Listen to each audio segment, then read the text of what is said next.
Cette semaine, notre bon vieux camarade Pierre Rigaud a encore piqué une vidéo sur Facebook pour en faire un machin de propagande. Ah bah Facebook c'est un petit peu son supermarché personnel au Pierrot. On y voit un adolescent tuer un sanglier à la dague aux fermes des chiens. Un adolescent muni d'un couteau qui court après un petit sanglier, le rattrape avec l'aide d'autres chasseurs et le massacre à coups de lame. Attention, les images sont très difficiles, on les a floutées. Ah bah de quoi méduser les non-initiés, au point qu'ils en arrivent à dénoncer une maltraitance infantile.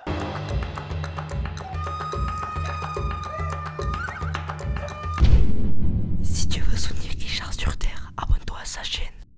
Bon, vous connaissez la méthode Rigaud. Petit tour avec ses faux comptes sur les groupes de chasseurs, récupération de ce qui peut servir sa propagande, et voilà, hein, montage, diffusage, pleurage. Son objectif, bon, au-delà d'en tirer émolument compensatoire à base d'argent, matraquer l'opinion avec des images qu'il veut choquantes. Et moi, je vous le dis sans embâge, si ça vous choque, allez vous faire une tisane. Pour manger un animal, il faut en passer par là, quelle que soit l'espèce à laquelle on appartient. Mais il y a des chances que les plus choqués soient aussi les électeurs du parti animaliste. Oui, ça fait pas des masses, mais quand même. Et ce bon parti animaliste, il va carrément de ce commentaire. Exposer les enfants à la torture, à la violence et à la mort, et les faire poser avec un fusil sur un cadavre, relève de la maltraitance infantile. Ils sont quand même pas bien, ces gens. Non mais ça va pas bien dans vos têtes. Bon, on va se poser un peu. Là, on est bien, on est tranquille, on est au calme.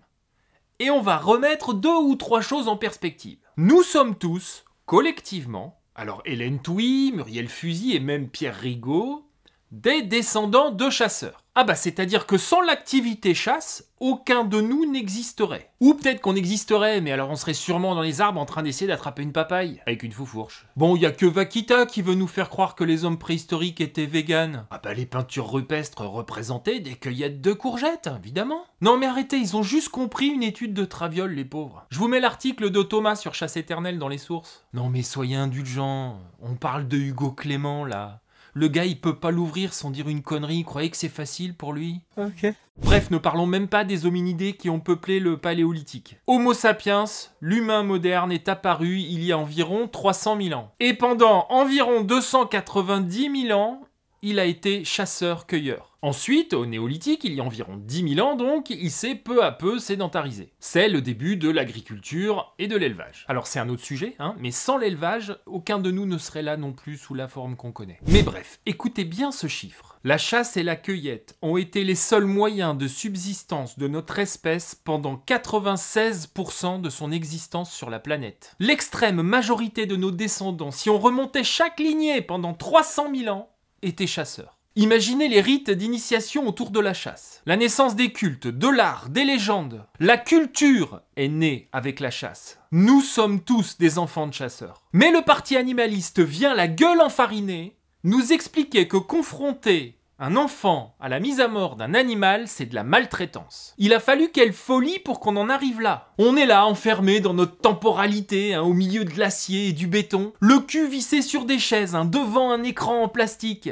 Et on devise de ce que traquer un animal pour le manger, c'est barbare, sans penser que la chasse a été le quotidien de tous les humains depuis la nuit des temps. Mais c'est vous qui êtes perchés, moi je vous le dis les gens. Si on regarde l'histoire de notre espèce, la normalité, c'est la chasse, hein. C'est pas le complément en vitamine B12. À moins que vous ne considériez que tous les humains avant vous, hein, jusqu'au bout de la lignée, maltraitaient leurs enfants. Que vous êtes une sorte d'avènement d'un humain supérieur. Ah mais c'est ça! Mais c'est vrai, pardon, j'avais oublié. Notre petit vernis de civilisation si fragile et qui va nous péter à la gueule dans pas longtemps a permis l'émergence, hein, de votre espèce supérieure. Toutes ces générations qui vous ont précédé et dont vous êtes le résultat maltraitaient leurs enfants. Bah c'est évident. Votre culture à vous, les antispécistes, place la mort de l'animal dans la catégorie du mal absolu. Vous élevez vos enfants avec cette culture. Et ils seront selon vos attentes, à n'en point douter. Notre culture, à nous, chasseurs, place la chasse dans l'absolue normalité. Nous élevons nos enfants leur expliquant que la chasse, non seulement c'est le truc le plus banal du monde, hein, toute espèce confondue, mais qu'en plus, ils peuvent en être fiers.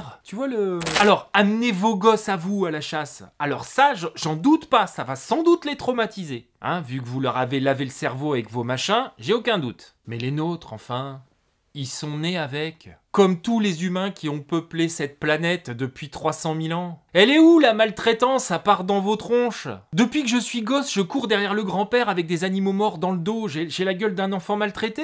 C'est quoi votre théorie? L'humanité serait donc le résultat d'une immense maltraitance infantile? 12 000 générations de psychopathes avant vous? Militants véganes? Prophètes éclairés venus libérer notre espèce de ses égarements? Vous apposez sur nous, chasseurs, votre échelle de valeur. Une échelle de valeur nouvelle qui se voudrait supérieure. Au nom de je ne sais quelle morale qui serait devenue par la simple opération de votre volonté universelle. Vous décrétez sur la base de votre paradigme qui à l'échelle de l'humanité est arrivé genre il y a une putain de nanoseconde que nos gosses qui vivent la même chose que tous les gosses avant eux depuis la nuit des temps sont maltraités. Mais vous êtes aveugles, c'est pas possible. Vous croyez qu'ils sont où les chasseurs? Vous croyez qu'on habite sur le bord des routes et que nos seuls vêtements c'est des gilets oranges? Mais on est partout autour de vous, votre boulanger, votre boucher. Non.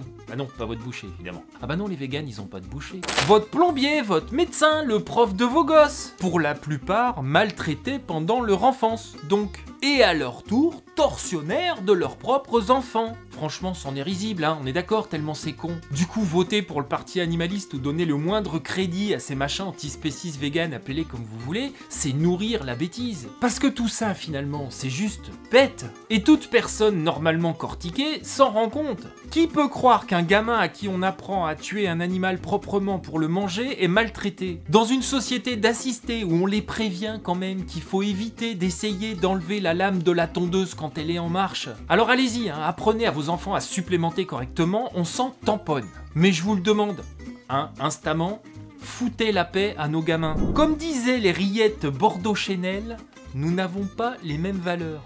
Je vous dis à bientôt sur Terre ou ailleurs.